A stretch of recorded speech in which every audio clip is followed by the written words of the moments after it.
বাঁচানোর জন্য তিনি তার জীবন উৎসর্গ করেছে। এমন একটি শিক্ষিকা মায়ের মতো মায়ের ভূমিকা পালন করে ওই বাচ্চাদেরকে বাঁচাতে সক্ষম হয়েছেন।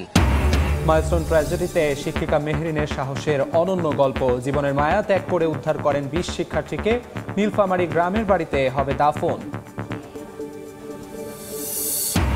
অবশেষে আলোর মুখ দেখছে তিস্তা মহাপরিকল্পনা। ১০ বছর মেয়াদে ১২,০০০ কোটি টাকার প্রকল্প শুরু জানুয়ারিতে। বিনিয়োগ করবে বাংলাদেশ, চীন। ২রা আগস্ট তিস্তা সেতুর উদ্বোধন। একের পর এক দখলে যাচ্ছে সড়ক ও জনপথ বিভাগের জমি। ঠাকুরগাঁওয়ে কমছে রাস্তার আয়তন, যানজটের সঙ্গে বাড়ছে দুর্ঘটনার ঝুঁকি। অবৈধ স্থাপনা উচ্ছেদে ব্যবস্থা নেওয়ার আশ্বাস। বিকট একটা শব্দ হয়, শব্দের পরে আমার রুমমেট চিল্লায় ওঠে ঘুম থেকে। যে কোনো সময়ে আমাদের এই বিল্ডিং এর ছাদ ধসে পড়তে পারে। লিখিত এবং অলিখিত অভিযোগ অনেক করা হয়েছে, কিন্তু কোনো কাজ হচ্ছে না। খসে পড়ছে ছাদের পলেস্তারা, আতঙ্কে শিক্ষার্থীরা। রংপুর কারমাইকেল কলেজের বেশিরভাগ ছাত্রাবাসের বেহাল দশা। বারবার অভিযোগ করেও মিলেনি সুরাহা, অভিযোগ ছাত্রদের।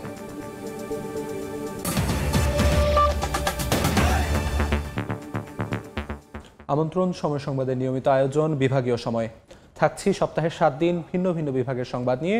আজ থাকছে রংপুর বিভাগ, সঙ্গে আছি আমি আমিরুল ইসলাম আলিফ। মাইলস্টোন ট্র্যাজেডিতে সাহসের অনন্য গল্প লিখে গেলেন শিক্ষক মেহরিন চৌধুরী। নিজে অগ্নিদগ্ধ হয়েও জীবনের মায়া ত্যাগ করে অন্তত ২০ শিক্ষার্থীকে উদ্ধার করেন তিনি। তার মরদেহ নেওয়া হচ্ছে নিজ গ্রাম নীলফামারীর জলঢাকায়। সেখানে পারিবারিক কবরস্থানে দাফন করা হবে মেহরিনকে। তিনি ছিলেন শহীদ রাষ্ট্রপতি জিয়াউর রহমানের ভাতিজি ও বিএনপির ভারপ্রাপ্ত চেয়ারম্যান তারেক রহমানের চাচাতো বোন। সবকিছু ছাপিয়ে তার পরিচয় আজ শুধুই একজন সাহসী আত্মত্যাগী শিক্ষক। তার মরদেহ নিজ গ্রামে নেমেছে শোকের ছায়া। একজন শিক্ষক হিসেবে আমি গর্বিত এজন্য যে আমাদের জলঢাকা উপজেলার বগুড়াগাড়ির কৃতি সন্তান জনাব মেহরিন চৌধুরী নিজের জীবনকে উপেক্ষা করে বাচ্চাদেরকে বাঁচানোর জন্য তিনি তার জীবন উৎসর্গ করেছে। এজন্য আমরা জলঢাকাবাসী, আমরা শিক্ষক হিসাবে আমরা গর্বিত। এই মর্মান্তিক দুর্ঘটনার আমরা খুবই শোকাহত এবং জলঢাকার উপজেলার মানুষ এখন গর্বিত যে এমন একটি শিক্ষক, এমন একটি শিক্ষিকা মায়ের মতো মায়ের ভূমিকা পালন করে ওই বাচ্চাদেরকে বাঁচাতে সক্ষম হয়েছেন। মানুষ হিসেবে উনি খুবই ভালো লোক ছিল।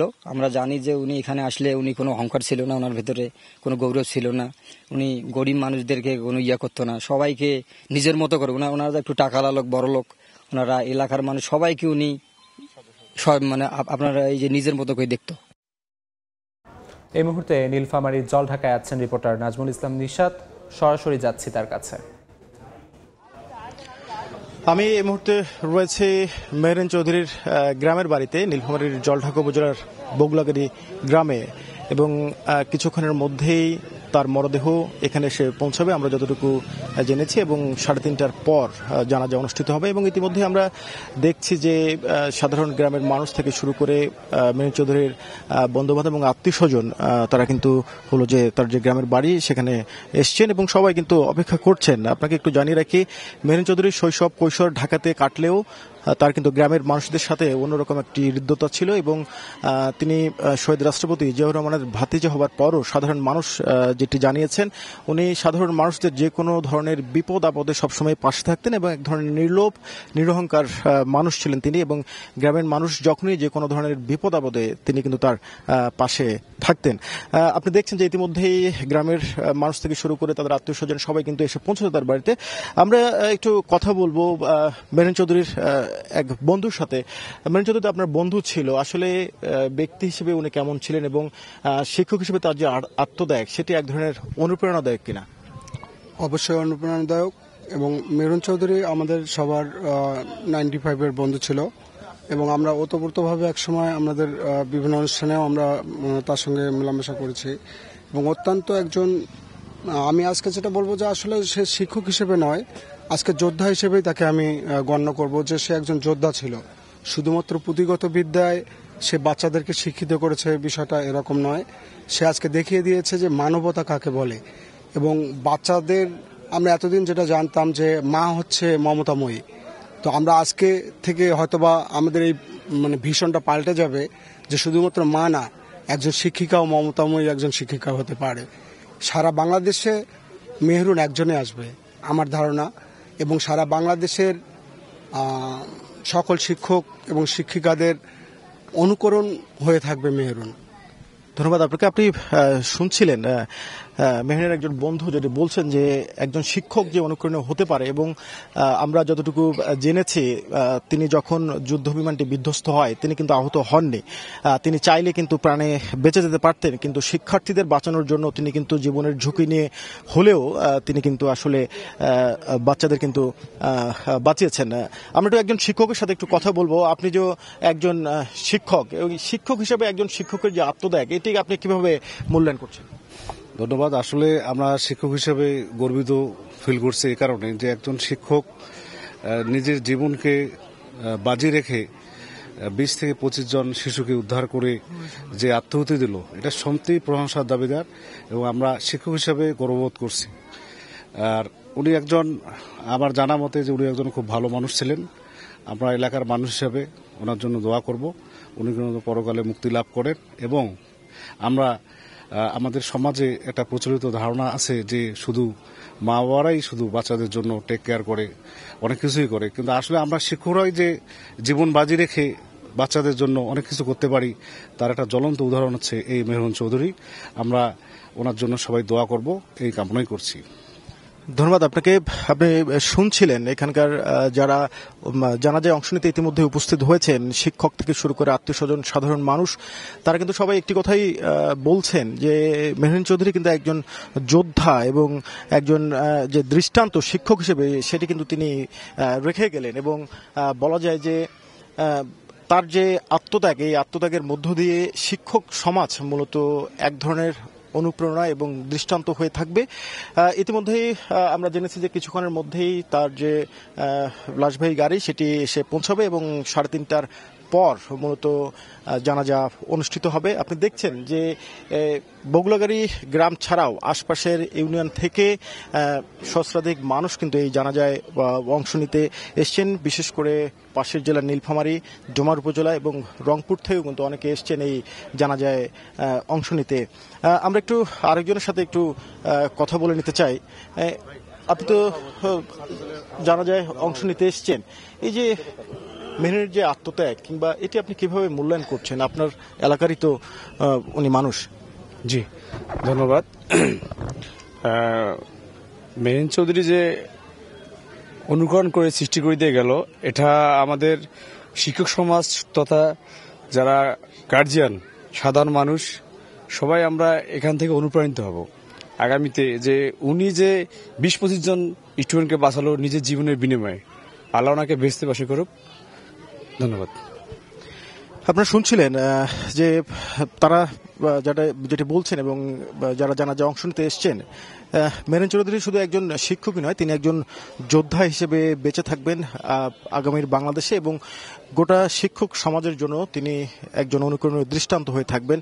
আপনাকে জানিয়ে রাখি, তিনি শহীদ রাষ্ট্রপতি জিয়াউর রহমানের ভাতিজি এবং একই সাথে তারেক রহমানের আপন চাচাতো বোন, কিন্তু তারপরও তার যে চলাফেরা, গ্রামের মানুষদের সাথে তার যে সম্পর্ক, সেটি কিন্তু ছিল একদম নিরহংকার বলা যেতে পারে। গ্রামের মানুষ যেটি বলছেন, আপনি দেখছেন ইতিমধ্যে অনেক সাধারণ মানুষ কিন্তু এসছেন মেহরুন চৌধুরীকে একবার শুধু দেখবার জন্য। আপনি দেখছেন বিভিন্ন ধরনের বয়োবৃদ্ধ থেকে শুরু করে শিশু, সাধারণ দিনমজুর, তারাও কিন্তু অপেক্ষা করছেন মেহরুন চৌধুরীকে এক নজর দেখবার জন্য। এবং তারা যেটি বলছেন যে তাদের বিপদে আপদে এক ধরনের অভিভাবক হিসেবে ছিলেন যে মেহরুন চৌধুরী। আজকে যে তার শেষ বিদায়, এই বিদায় তাদের জন্য চরম ব্যথিত করছে তাদের।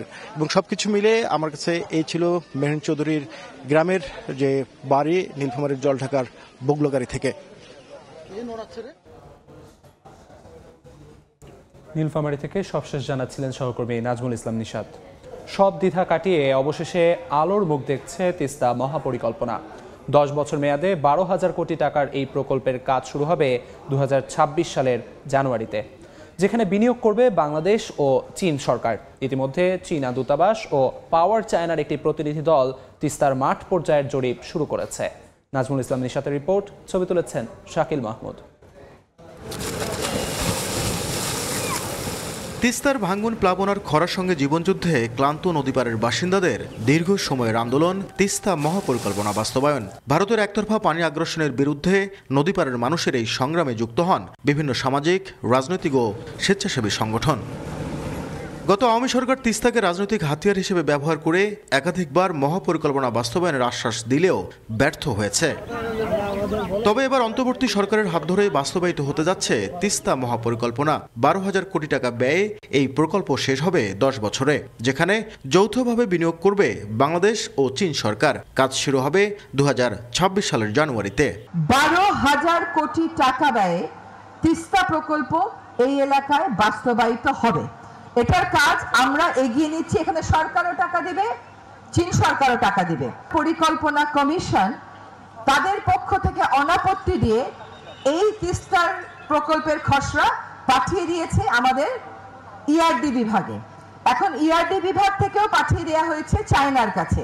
অধিকার কর্মীরা বলছেন, অন্তর্বর্তী সরকারের তিস্তা মহাপরিকল্পনা বাস্তবায়নের যে উদ্যোগ, তাতে নদীপাড়ের বাসিন্দাদের আকাঙ্ক্ষার প্রতিফলন ঘটেছে। পানি সম্পদ মন্ত্রী উপদেষ্টা রংপুরে এসে ঘোষণা দিয়েছেন যে এটা বাস্তবায়ন হবে।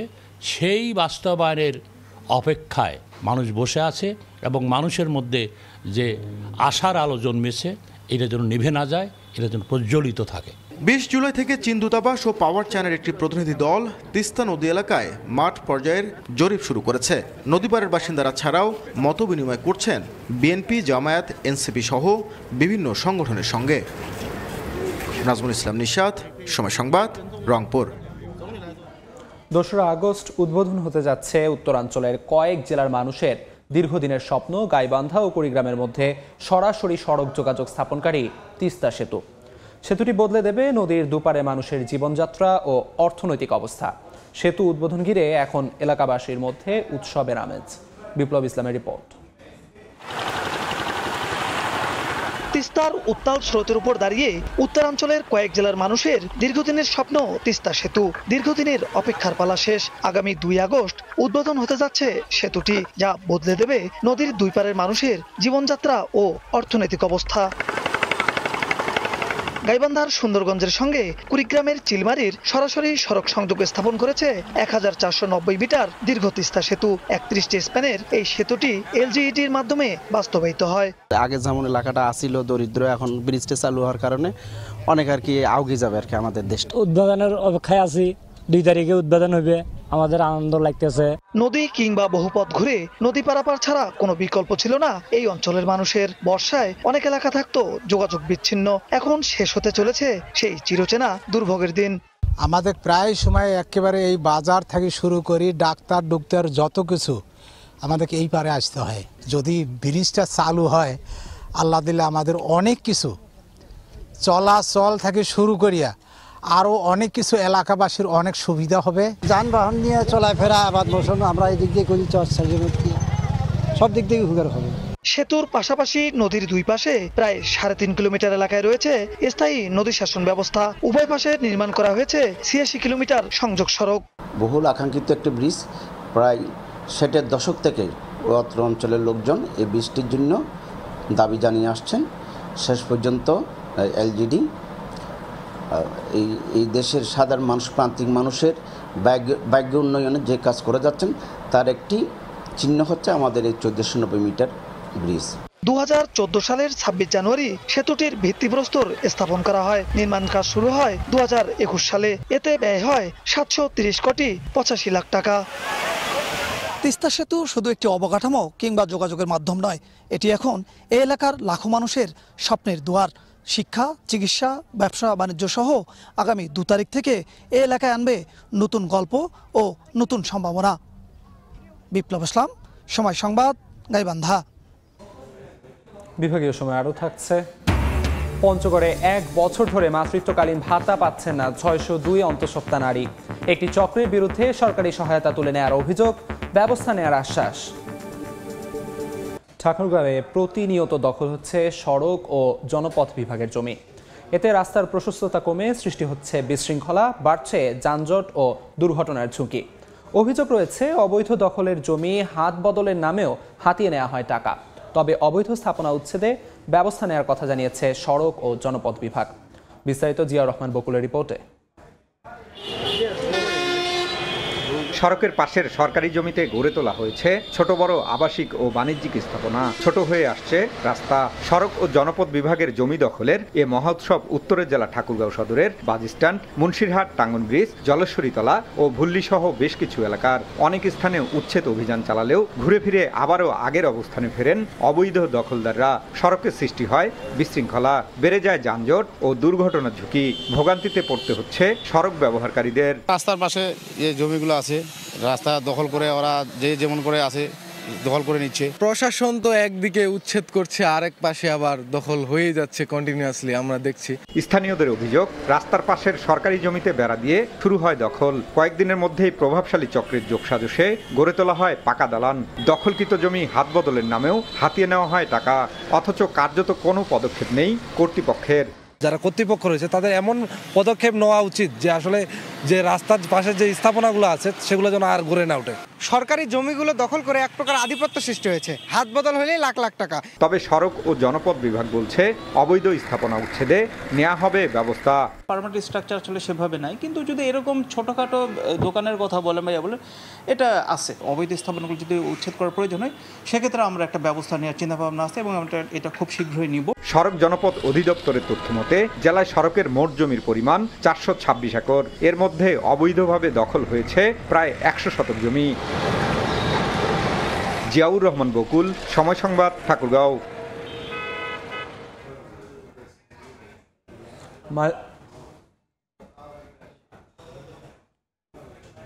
মাইলস্টোন ট্র্যাজেডিতে আহতদের সবশেষ অবস্থা নিয়ে জাতীয় বার্নস ইনস্টিটিউটে ব্রিফিং চলছে। সরাসরি যাচ্ছি সেখানে। প্রধানত রোগীরা শিশু।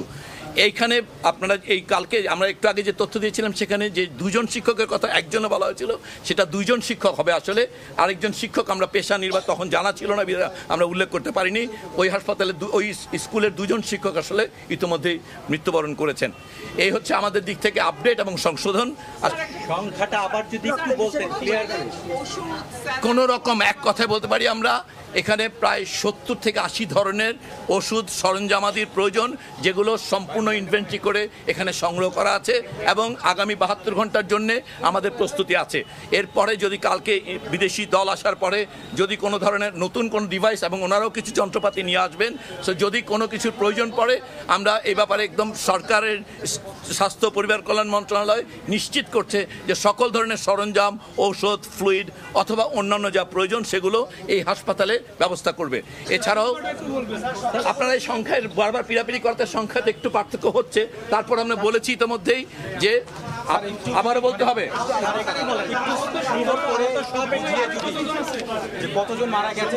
আমরা এই কথাটা বলেছি। এই মুহূর্তে হাসপাতালে ভর্তি আছে 69 জন ভর্তি আছে সব হাসপাতাল মিলে। তার মধ্যে একটা চেঞ্জ হচ্ছে, সেই জন্য আমরা এই কথাগুলো বারবার বলছি যে ঢাকা মেডিকেল কলেজে 3 জন ছিলেন যারা এই হাসপাতালে এসেছেন। সিএমএইচ থেকে 3 জন পেশেন্টকে ওনারা পাঠানোর জন্য অনুমতি নিয়েছেন, অতএব ওইটাকে এখন দেখা যাবে সিএমএইচে, ওখানে 28 কিছুক্ষণ পরে ওইটা কয়েক ঘন্টা পরে চেঞ্জ হবে। অতএব এই সংখ্যাটা একেবারে স্ট্যাটিক না, আবার একজন পেশেন্ট বাসায় চলে গেছে। আমরা বলবো যে 69 এখন আছে, এটা 1 ঘন্টা পরে বা 15 মিনিট পরও 68 হতে পারে বা 70।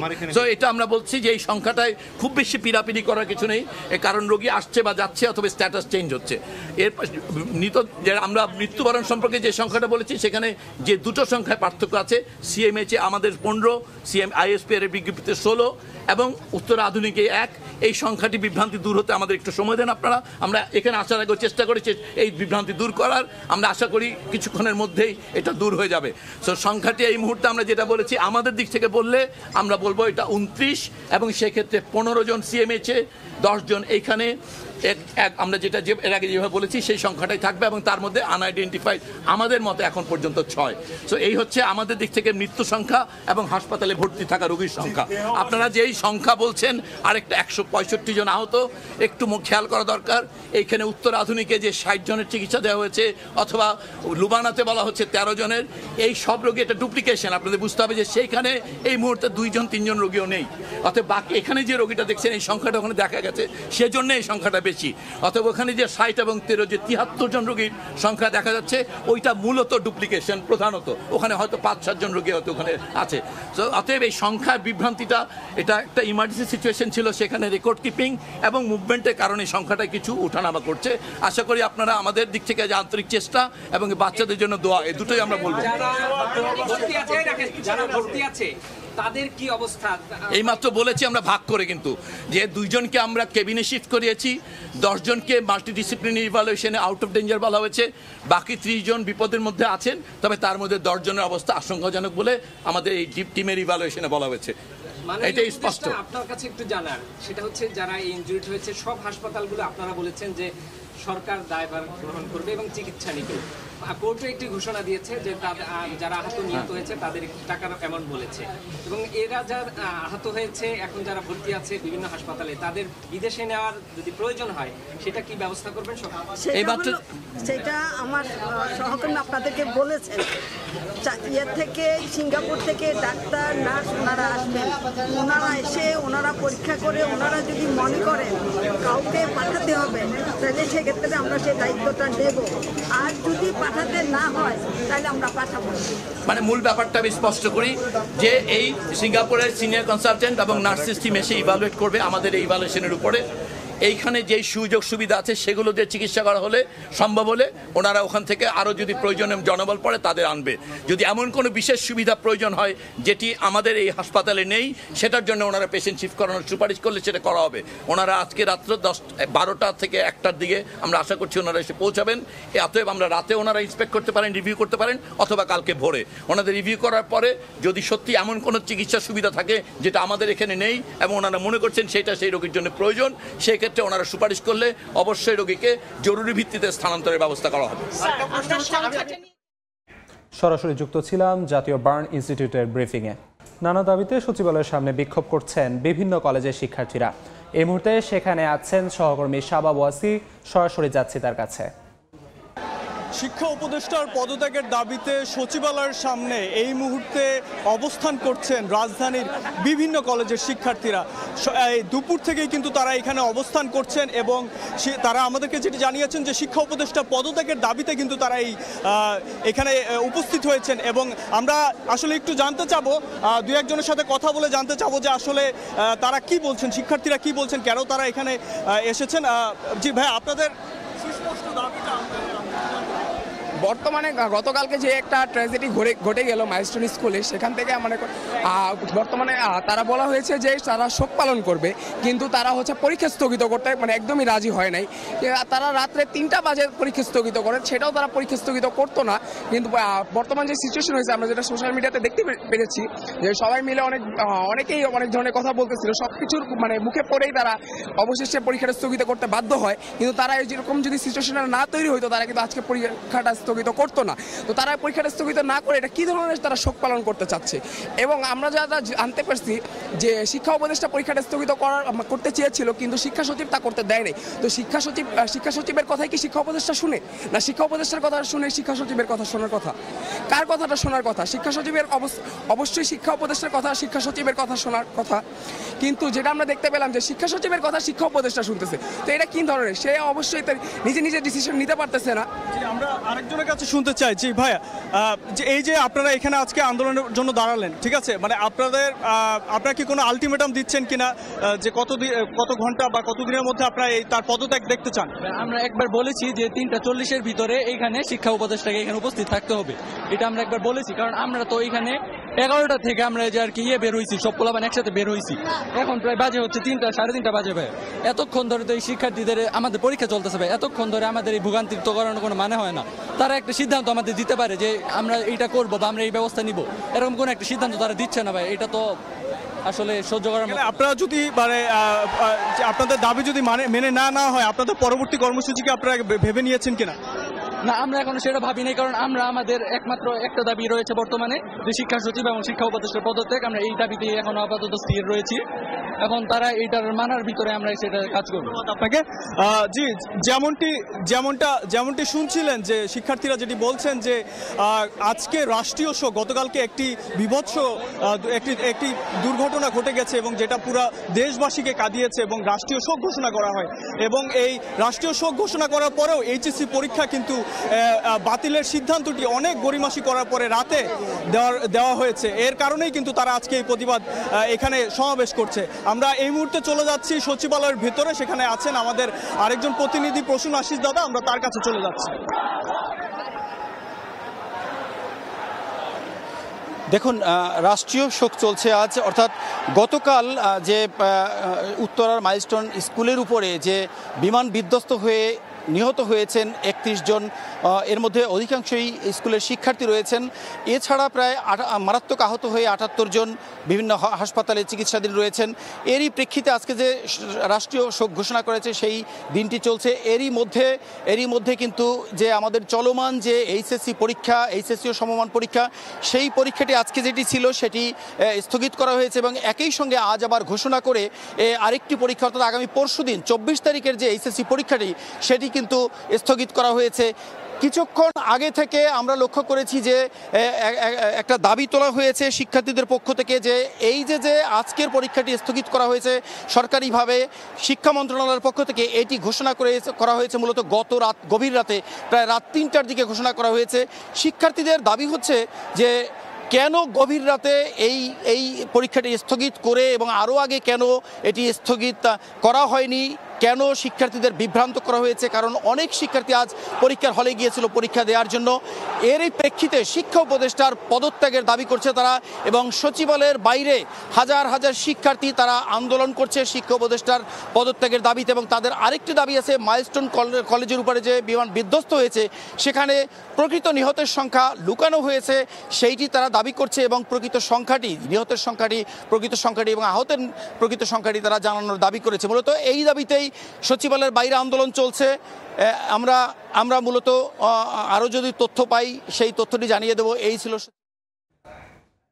সরাসরি যুক্ত ছিলাম সচিবালয়ে। বিভাগীয় সময় আরও থাকছে। চালুর 13 বছর পরও পাথর আমদানিতে আটকে আছে সোনাহাট স্থলবন্দর। ইমিগ্রেশন না থাকাকে দুষছেন ব্যবসায়ীরা, শিগগিরই ব্যবস্থা নেওয়ার আশা কর্তৃপক্ষের। কিন্তু আমি আমার ক্যামেরায় হয়তো দেখাতে পারছি না, কিন্তু আমি ছাদের থেকে দেখতে পাচ্ছি যেটা যে স্বরাষ্ট্র মন্ত্রণালয়ের সামনে থেকে শত শত শিক্ষার্থী যারা ভাঙচুর করছিল তাদেরকে সেনাবাহিনীর সদস্যরা তাদেরকে গেট দিয়ে বের করে দেওয়ার চেষ্টা করছে। তারা বেশ কয়েকজন বেরিয়ে আসছে এবং আমরা দেখতে পাচ্ছি যে আহত হয়েছে একজন শিক্ষার্থী, তাকে ধরে সেনাবাহিনীর একজন সদস্য তাকে ধরে মূলত নিয়ে আসছে এবং একজন শিক্ষার্থী আহত হয়েছে। এর আগে আরেকজন নারী শিক্ষার্থী আহত হয়েছে, সেটি আমরা দেখতে পাচ্ছিলাম। ভিতরে কিন্তু প্রচুর শিক্ষার্থী, আমরা দেখছি আরও একজন শিক্ষার্থী যিনি আহত হয়েছেন তার সহপাঠীরা তাকে ঠিক ধরে নিয়ে আসছে, বাহিরে বের করার চেষ্টা করছে। সচিবালয়ের যে গেটটি 1 নম্বর গেট, সেই গেটের দিকে মূলত নিয়ে যাচ্ছে এবং আমরা দেখতে পাচ্ছি যে গেট দিয়ে আস্তে আস্তে বের হচ্ছে। তো এখন সচিবালয়ের মধ্যে বলা যায় যে অনেক শিক্ষার্থী প্রবেশ করেছে। তারা মূলত যেই সচিবালয়ের যে মূল যে জায়গাটি, অর্থাৎ যেখানে বাণিজ্য মন্ত্রণালয়, যেখানে শিক্ষা মন্ত্রণালয় এবং বেশ কয়েকটি মন্ত্রণালয় রয়েছে, সেইখানে একটি গেট আছে। সেই গেটে মূলত বাধা দেওয়ার কারণে পুলিশ সদস্যরা এবং আর্মি সদস্যরা সেই গেটে বাধা দেওয়ার কারণে তারা ওই দিকটি প্রবেশ করতে পারেনি। কিন্তু স্বরাষ্ট্র মন্ত্রণালয়ের দিকে এবং স্থানীয় সরকার মন্ত্রণালয়ের দিকে মূলত তারা এই ভাঙচুরটা চালিয়েছে এবং তারা সেখানে হামলা করেছে। এখনও অসংখ্য শিক্ষার্থী ভিতরে আটকা পড়েছে। পুলিশ সদস্য এবং আর্মির যারা সেনাবাহিনীর সদস্য যারা রয়েছেন তারা মূলত সামনের দিকে এগিয়ে গিয়ে এই শিক্ষার্থীদেরকে তারা নিয়ে আসার চেষ্টা করছেন, বের করে দেওয়ার চেষ্টা করছেন। আমরা যেটি লক্ষ্য করছি যে যেটি 4 নম্বর গেট সচিবালয়ের পূর্ব পাশ দিয়ে, আমরা সেটিও আমি লক্ষ্য করছি দূর থেকে, যদিও আমি সেটা ক্যামেরায় দেখাতে পারছি না। আমি লক্ষ্য করছি সেই গেট দিয়েও অনেক শিক্ষার্থীকে বের করার চেষ্টা করছে পুলিশ, আমরা সেটি লক্ষ্য করছি। আর 1 নম্বর গেট দিয়ে বের করার যেমন চেষ্টা করছে, শিক্ষার্থীদেরকে যাওয়ার চেষ্টা করছে, ঠিক কয়েকজন শিক্ষার্থী আবার ভিতরে প্রবেশও করছে। আমরা লক্ষ্য করছি এই মুহূর্তে যারা ভিতরে প্রবেশ করছে তাদের একটি বড় অংশ, শিক্ষার্থীদের একটি বড় অংশ পুলিশের তাড়া খেয়ে এবং সেনাবাহিনীর সদস্যদের তাড়া খেয়ে তারা বাইরে বের হচ্ছে এবং পুলিশ সদস্যরা তাদেরকে সহযোগিতা করছে। এর মধ্যে অনেকে আহত আছে সেটি আমরা দূর থেকে লক্ষ্য করছি যে অনেককে ধরে তার সহপাঠীরা আহতদেরকে ধরে তাদেরকে নিয়ে আসছে, সেটি আমরা মূলত লক্ষ্য করছি এবং আমি আমার ক্যামেরা পার্সনের মাধ্যমে সেটি দেখানোর চেষ্টা করছি। প্রচুর সংখ্যক শিক্ষার্থী, নারী শিক্ষার্থী এবং বিভিন্ন শিক্ষা প্রতিষ্ঠানের যারা শিক্ষার্থী আছেন তারা মূলত ভিতরে প্রবেশ করেছিলেন এবং এখন আমরা লক্ষ্য করছি যে যারা ভিতরে প্রবেশ করেছিলেন তারা একটি বড় অংশে মূলত বের হওয়ার চেষ্টা করছে, পুলিশের তাড়া খেয়ে এবং সেনাবাহিনীর সদস্যদের তাড়া খেয়ে মূলত প্রবেশ করছে। আমরা সেই বিষয়টি আমরা লক্ষ্য করছি এবং আরও অনেক শিক্ষার্থী যারা স্বরাষ্ট্র মন্ত্রণালয়ের সামনে গিয়েছে, আমরা দেখছি পেছনের দিক থেকে পুলিশের বেশ কিছু পুলিশ সদস্য তাদেরকেও ঠিক এইভাবে বের করে দেওয়ার চেষ্টা করছি, সেটি আমি দেখতে পাচ্ছি। আমরা এই মুহূর্তে যেটি দেখতে পাচ্ছি যারা প্রবেশ করেছিল তারা ঠিক স্থানীয় সরকার মন্ত্রণালয়ের সামনে, সড়ক পরিবহন মন্ত্রণালয়ের সামনের যে পথটি, বড় পথটি যেটি দিয়ে মূলত তারা প্রবেশ করার সুযোগ পেয়েছে সেই পথটি দিয়ে বের হয়েছে। আর যে অংশটি স্বরাষ্ট্র মন্ত্রণালয়ের পিছন দিক দিয়ে প্রবেশ করেছে ভিতরে, তারা মূলত তাদেরকে মূলত পুলিশ সদস্যরা বের করার চেষ্টা করছে, সেটি আমরা মূলত লক্ষ্য করছি। শত শত শিক্ষার্থী সচিবালয়ের গেটটি ভেঙে প্রবেশ করেছে। আমি যদি আরেকবার বলি যে কারণে তাদের এই আন্দোলনটি চলছিল, অর্থাৎ আমরা সবাই জানি যে গতকাল সোমবার ঠিক দুপুরের দিকে উত্তরার মাইলস্টোন যে স্কুল অ্যান্ড কলেজ সেটির উপরে যে প্রশিক্ষণ বিমান বাহিনীর যে প্রশিক্ষণ বিমানটি বিধ্বস্ত হয় তাতে কিন্তু 31 জন নিহত হয়, যার মধ্যে অধিকাংশই শিক্ষার্থী, কোমলমতি শিশুরা রয়েছে এবং তার পরপরই কিন্তু আজকে যে এইচএসসি এবং সমমান পরীক্ষাটি ছিল সেই পরীক্ষাটি মূলত স্থগিত করা হয়, সেটি করা হয় গভীর রাতে। শিক্ষার্থীদের প্রধান দাবি হচ্ছে গভীর রাত অর্থাৎ রাত 3টার দিকে এই পরীক্ষাটি স্থগিত করার কারণে যারা ঘুমিয়েছিলেন অভিভাবকরা বা শিক্ষার্থীরা তারা কিন্তু সেটি জানতে পারেননি এবং না জানার কারণে প্রস্তুতি নিয়ে আজ তারা অনেকে পরীক্ষা দিতে গিয়েছেন। তাদের ক্ষোভের জায়গাটি হলো যে গভীর রাতে কেন এটি স্থগিত করা হলো। আজ রাষ্ট্রীয় শোক ঘোষণা করা হয়েছে, সেই শোকের দিনে এই পরীক্ষাটি কেন আরও আগে স্থগিত করা হয়নি, এইটি হলো তাদের প্রধান দাবি। এবং তাদের আরও যে দাবিগুলো তার মধ্যে মাইলস্টোন যে এই শিক্ষা প্রতিষ্ঠানটি, সেই শিক্ষা প্রতিষ্ঠানের উপরে বিমান বিধ্বস্ত হয়, তাদের দাবি হচ্ছে অসংখ্য শিক্ষার্থীরা মারা গেছে, কিন্তু সেখানে বলা হচ্ছে 31 জন নিহত হয়েছে। তো তাদের দাবিটা হচ্ছে যে এই প্রকৃত সংখ্যাটি, নিহতের প্রকৃত সংখ্যাটি এবং আহতের প্রকৃত সংখ্যাটি সরকারকে জানাতে হবে, তা না হলে